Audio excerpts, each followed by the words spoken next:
Hello YouTubers, I'm Scruffy at Scruffy Tales, and this is the Nerd Zone.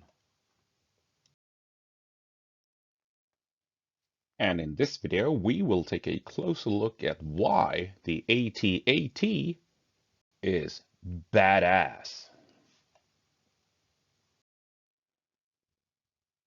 The AT-AT, this instantly recognizable walker, it is feared by everyone across the galaxy in the Star Wars universe. It is a beast of a machine, unstoppable, and it has the guns to just bring ruin to any vehicle, building, fortification, or whatever that you put in that you put in front of it. And there's nothing you can do about it. It will just crush whatever is in front of it and walk on and establish imperial dominance and achieve imperial victory. So it's not so strange that the AT-AT is feared by everyone, thinking that they can pick a fight with the Empire, because as soon as that movement, whatever it is, gains momentum, eventually you will come face to face with AT-ATs. And by then, it's over. That's all there is. You thought you had a good run, but the Empire has now brought in the proper stuff and they will stomp you out of existence. Now, the AT-AT, it wasn't just designed to be functional in a battle, on the battlefield. It was actually designed to also prevent battles, to remind people that there is no point in trying to fight the Empire or stand up against the Empire. Because this thing was designed to create fear, to make people afraid of rising up against the Empire. And you can easily see why it works. Because it's this massive machine. It is huge. It is towering over your buildings. And it is looking down upon you like a massive giant beast. And if you see this thing, obviously you're going to go, what can we do to stop them from doing whatever they want to do? There's nothing we can do about this giant war machine, dinosaur made out of metal and of carrying blaster guns with it. So, if as soon as you see this thing in your neighborhood, what would you do if you know then that there's one of these things walking around down the next town over? Again, what are you going to do? You know that this unstoppable machine is nearby, and if it catches up to you, it's over. And so if you have Imperial patrols moving around, what are you going to do? You know, if you attack them, then this big monster won't be far off. So the AT-AT, as powerful as it is in actual battle, its main um its main advantage is that its very presence makes sure that battle never happens. People may be upset, they may be angry, they may be thinking about rebellion, but they don't go through with it because they know that they can't do anything about this massive behemoth that is standing between them and achieving their goals of kicking the Empire off their planet. And this is perhaps the most important role and aspect of the AT-AT and how it functions within the Empire. It is a tool for oppression, law, and order, for maintaining stability. Because, yes, it is designed to function on the battlefield to fight against rebellion. But it is also, like I said, designed to make sure that rebellion never happens. So if you have these things around at a garrison, the Empire can go out on patrols. If there is a hot spot, if one of these things show up, people know that there's no point in doing anything. Just drop everything and go back home. It's over.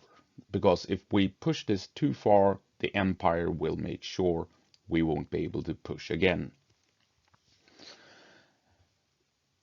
So it's obviously a tool for oppression, but it's also a tool for law and order and stability, because with these things around, well, if you have crime lords causing trouble, well, you can send in one of these things, unless the crime lords have bribed the governor or something, or a commander or what have you.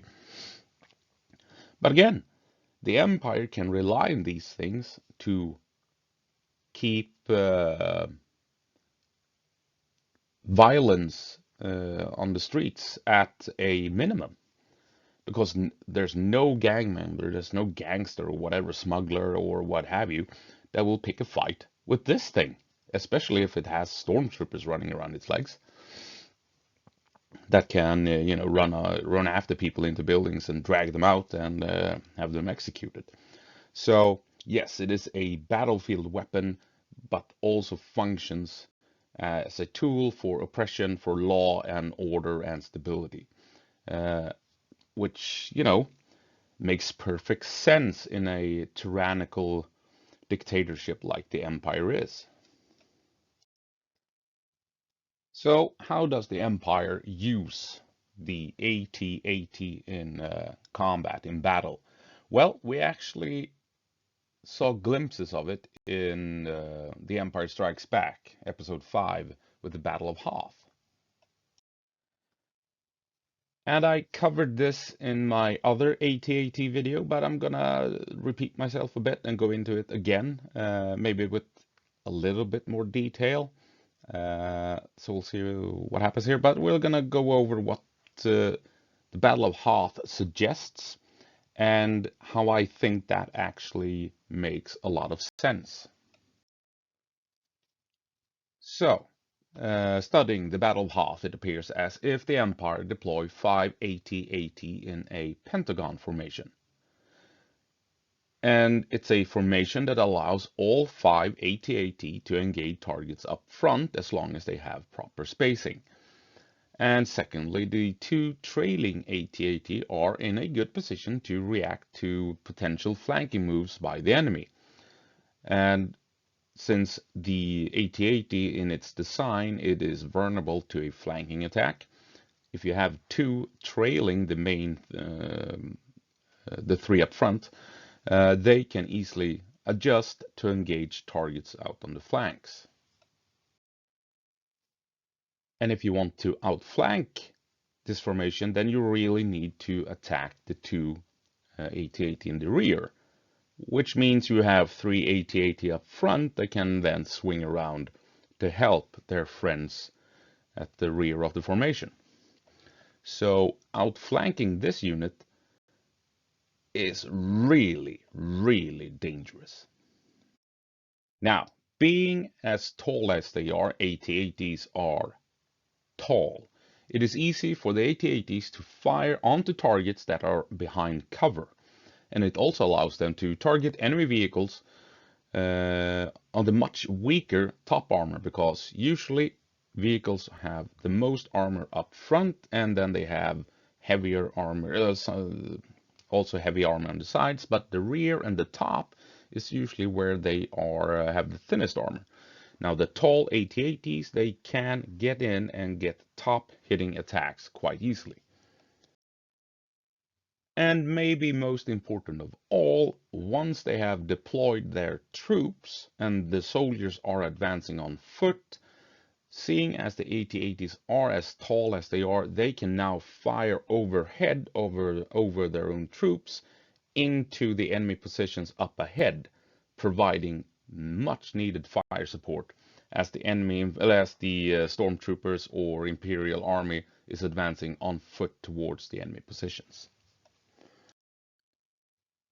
Now, I mentioned being outflanked, so let's take a closer look at this. With the Pentagon formation, if the enemy should show up on either flank or one of the flanks, then in this case on the right flank, then the two rightmost AT-ATs could easily swing over to engage those targets, leaving the remaining three free to continue the advance on the main objective.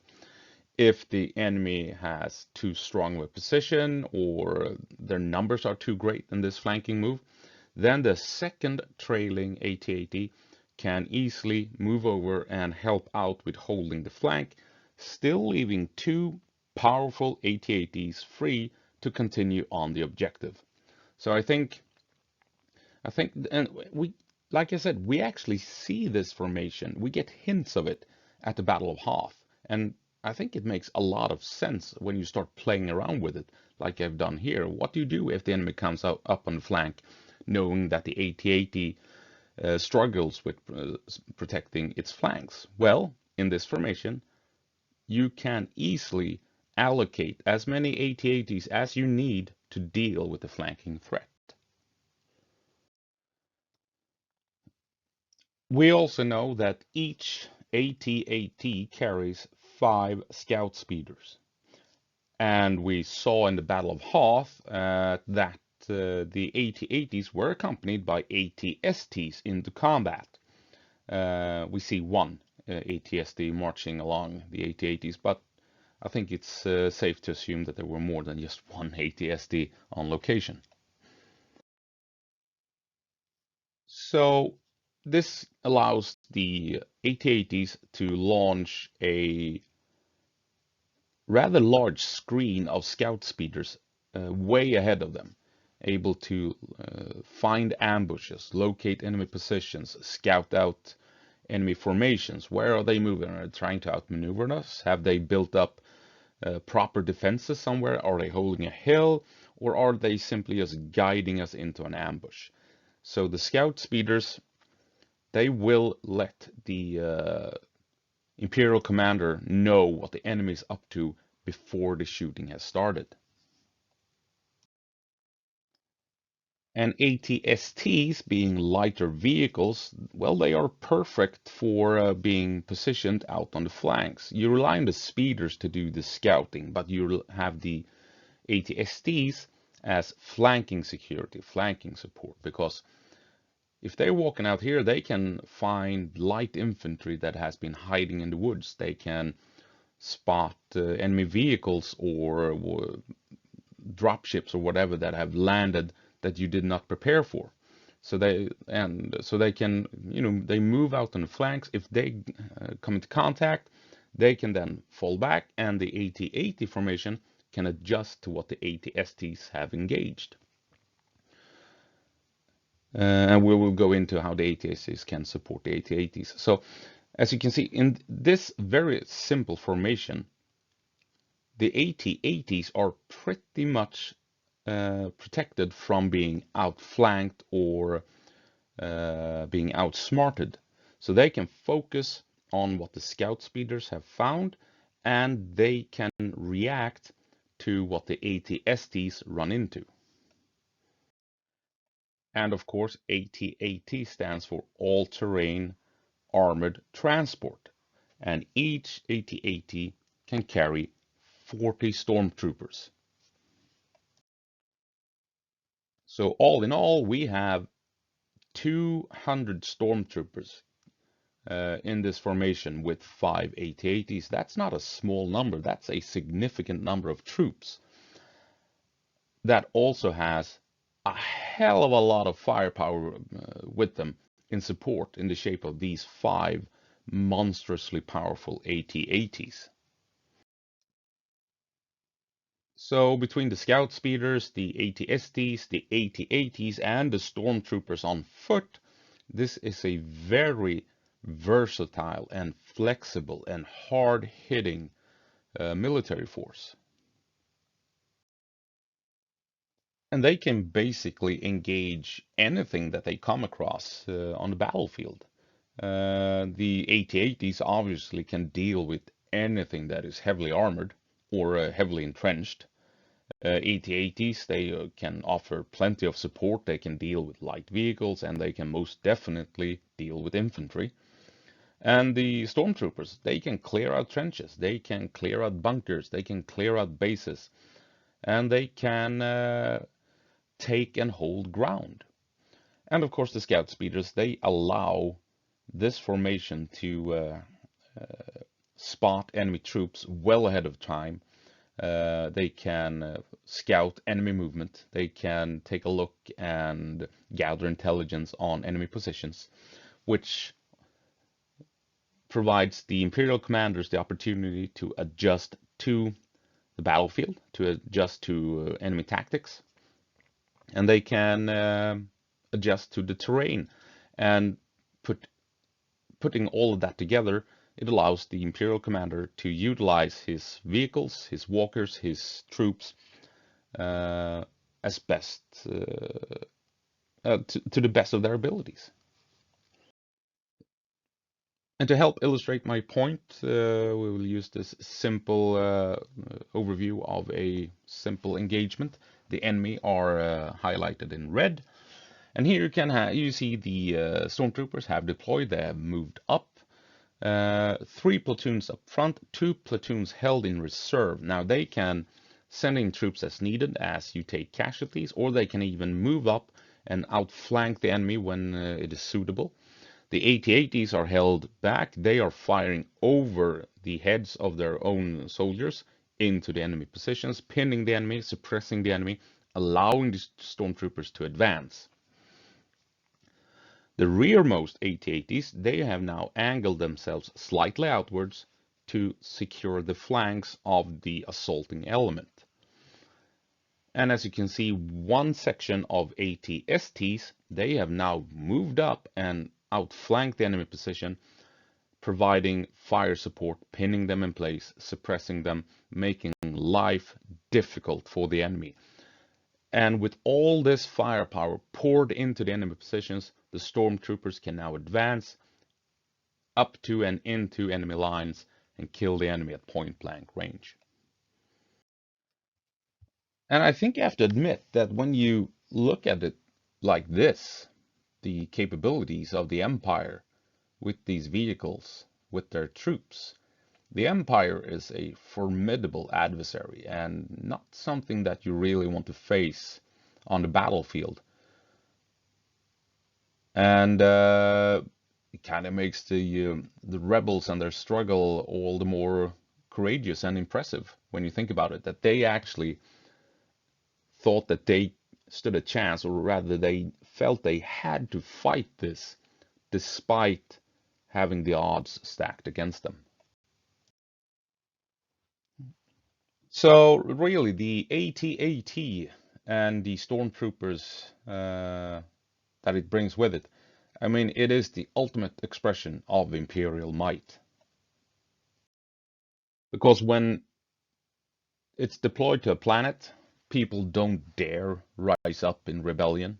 And if people do rise up in rebellion, when these things arrive, the rebellion is over. It gets quite literally crushed beneath Imperial might.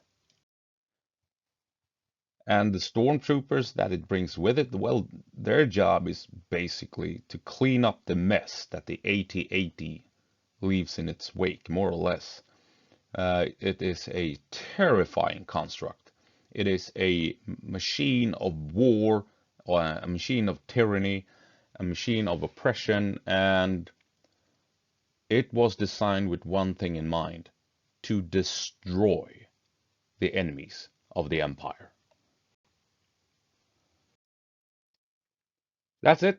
That's this video, praising the AT-AT in its ability to enforce a tyrannical regime. I hope you found it interesting, and I hope I will see